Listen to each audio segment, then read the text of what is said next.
श्रीशैले दयापात्रं दीपत्यादिगुणार्णवं यतीन्द्रप्रवणं वन्दे रम्यजामाधरं मुनिं लक्ष्मीनाथसमारम्भां नादयामुणमत्मयाम् अस्मदाचार्यपर्यन्तां वन्दे गुरुपरम्पराम् भक्तामृतं विश्वजानूनमोदनं सर्वार्थं श्रीषडगोपवाग्भयं सहस्रसागोवर्षत्समागमं நமாம்யகம் திராவிடவேதசாகரம். திருவழுதினாடென்றும் தென்குருகூரென்றும் மறுவினியவன் பொருணலென்றும் அருமறைகளந்தாதி செய்தான் அடியினைய எப்பொழுதும் சிந்தியாய் நெஞ்சே தெளிந்து ஏத்த பெருங்கீர்த்தி ராமானுசமுனிதன் வாய்த்த மலர்பாதம் வணங்குகின்றேன். ஆய்த்த பெரும் சீராச் சடகோபன் செந்தமிழ் வேதம் தரிக்கும் பெறாத உள்ளம் பெற. எம்பெருமான் திருவுருளாலே ஆச்சாரியன் அனுகிரகத்தாலே கடந்த பல தினங்களாக நம்மாழ்வார் அருளிச் செய்த திருவாய்மொழியினை நாம் அனுபவித்து வருகிறோம். இன்றைய தினம் நாம் காண இருப்பது 2ஆம் பத்து 1ஆம் பதிகம் 1ஆம் பாசுரம். இந்த பதிகம் முழுவையும் பிரிவாற்றாமைக்கு வருந்துதல் குறித்து பராங்குஜநாயகியாக ஆழ்வார் அருளிச் செய்துள்ள பாசுரங்கள். வாயும் திரையுகளும் காணல் மடனாராய் ஆயும் அமருலகும் துஞ்சிலும் நீ துஞ்சாயால் நோயும் பயலமையும் மீது ஊரையம்மே போல் நீயும் திருமாலால் நெஞ்சம் கோட்பட்டாயே. ஆழ்வார் பராங்குஜநாயகியாக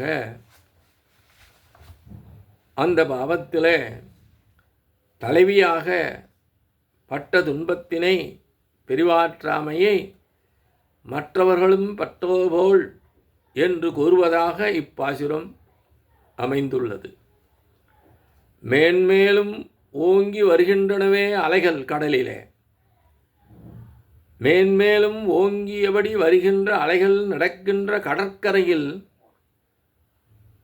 ஓரத்தில் தங்கியுள்ள நாரையே, என்னை குறித்து எப்பொழுதும் சிந்தித்தபடி உள்ளதால் உறக்கம் இல்லாதவளாகிய எனது தாயும் எப்பொழுதும் உறங்காதவர்கள் என்றுள்ள தேவர்களும் உறங்கினாலும் நீ உறங்காமல் உள்ளாய். எனவே உனது சரீரத்திலே நோய் ஏற்பட்டு அதன் காரணமாக பசலை என்பதான உடல் வெளுப்பு ஏற்பட்டு எங்களைப் போன்று நீயும் சர்வேஸ்வரனாலே பிடிக்கப்பட்டாயோ. அந்தப்புறத்திலே வசிக்கும் இவளுக்கு கடற்கரையில் உள்ள ஒரு பறவை குறித்து எப்படி அறிந்தால் என்ற கேள்வியை எழுப்பியவராக ஆழ்வார் விடையருளிச் செய்கின்றார். பிரிந்தவர்கள் துக்கத்துடன் நிற்பது நெய்தல் நிலத்தில் என்பதால் கடற்கரையில் ஒட்டியுள்ள ஒரு சோலையில் இவள் பிரிவு காரணமாக வருத்தத்துடன் உள்ளாள். அப்பொழுது அங்கு இறை தேடுவதற்காக அங்கு தங்கியிருந்த நாரை ஒன்றைக் கண்டாள். அதன் உடல் வெண்மையாக இருப்பதையும் கண்டாள். நாரைக்கு உடல் எப்பொழுதும் வெண்மையாகத்தான் இருக்கும். இருந்தாலும் பிரிவாற்றாமையினாலே இருக்கின்ற காரணத்தினாலே அவள் அந்த உண்மைத்தன்மையை தன் மனத்தில் கொள்ளாமல் தன்னை போன்றே அந்த நாரைக்கும் பிரிவாற்றாமையின் காரணமாக உடல் வெளுத்தது என்ற கருத்தில் கொண்டு பாவியாகிய நான் அகப்பட்டு கொண்டு தவிக்கும் விஷயத்தில் நீயும் அகப்பட்டு உனது உள்ளம் அபகரிக்கப்பட்டவளாக உள்ளாயோ என்கின்றாள். தனக்கு நேர்ந்த துன்பத்தை ஆற்றாமையின் காரணமாக பிரிதொன்றின் மேல் ஏற்றிக் கூறுவதாக அமைந்துள்ளது இந்த பாசுரம். கடலில் பெரிய மலை போன்று வந்து மோதும் அலைகள் அவை மேலே தாவிச் செல்ல வேண்டும் என்பது போன்றது அந்த அலைகள். அந்த மலை போன்ற அலைகள் தாவிப்போக முயற்சி செய்த போதிலும் அது இயலாது இயலாமல் போனது. மடனாராய் என்ற பதத்தில் காணப்படும் மட என்பது மடப்பம் என்பதை குறிக்கும்.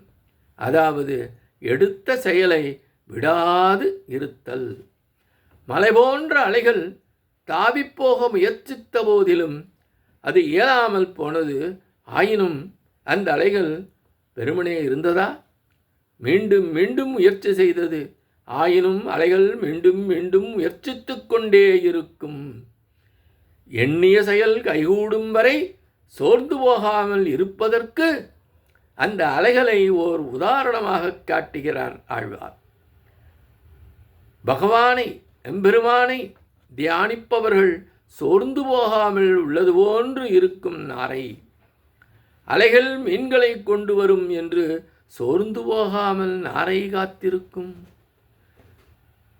சர்வேஸ்வரனிடம் மனத்தை துதித்தவர்கள் துன்பங்களால் பாதிக்கப்பட்டாலும் வேதனை கொள்ளாமல் இருப்பது போன்று தாரையாக கொட்டும் மழையால் அடிபட்டாலும் மலைகள் அசைவதில்லை. இது எதுபோல் என்றால், சர்வேஸ்வரன் மட்டுமே இரட்சகன் என்று உள்ளவர்கள் 3 வகையான துன்பங்கள் வந்த போதிலும் கவலைப்படாமல் இருப்பது போன்றாகும். ஆதாத்மிகம், இறைவனால் ஏற்படும் துன்பம். ஆதி தெய்வீகம், தன்னால் ஏற்படும் துன்பம். ஆதி பௌதிகம், மற்ற மனிதர்களால் ஏற்படும் துன்பம். இப்படி எத்துணை துன்பங்கள் வந்தாலும் சோர்ந்து போகாமல் சர்வேஸ்வரனை துதிக்க வேண்டும் என்று எல்லோரும் இருத்தல் வேண்டும் என்று நம்போன்ற சேதனர்களுக்கு இப்பாடல் மூலம் ஆழ்வார் அறிவுறுத்துகிறார் என்பதாக இப்பாசுரத்தின் விளக்கம் அமைகின்றது. இத்தோடு இன்று கால செய்கின்றோம். எம்பெருமான் திருவடிகளே சரணம். நம்மாழ்வார் திருவடிகளே சரணம். எம்பார் திருவடிகளே சரணம்.